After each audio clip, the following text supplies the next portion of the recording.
So hey guys, আমি রুবেল। আমি আছি বর্তমানে চেন্নাই, তোমরা তো জানো। তো আজকেও চলে এসেছিলাম সকাল সকাল কাজে, মানে এদিকে হাঁটা, ওদিকে আর ভিডিও বানাইনি। মশলা টশলা একদম এদিকে মানে মশলা বানিয়ে নেওয়ার পরে ভিডিও বানিয়েছিলাম আমি।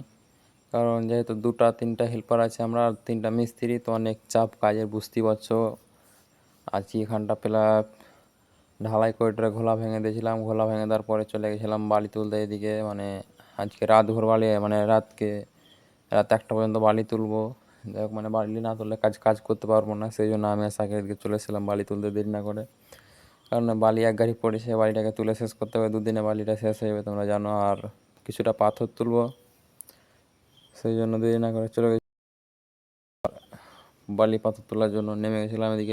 আজকে সাইকেল লিফট চালাচ্ছে আর আমি লোড দিচ্ছি। কারণ লোড দেওয়া মানে ডেইলি একটা জিনিস চালা ভালো লাগছে না, সেই জন্য আমি চলে এসেছিলাম এদিকে। আর এদিকে রাত্রে হয়ে গেছিলো, সেই জন্য এই যে গাড়ি আজকে লাস্টে পাথর তুলছিলাম আমি আর সাকির। তো আজকের ভিডিওটা এখান থেকে তোমরা লাইক কমেন্ট শেয়ার করে দাও।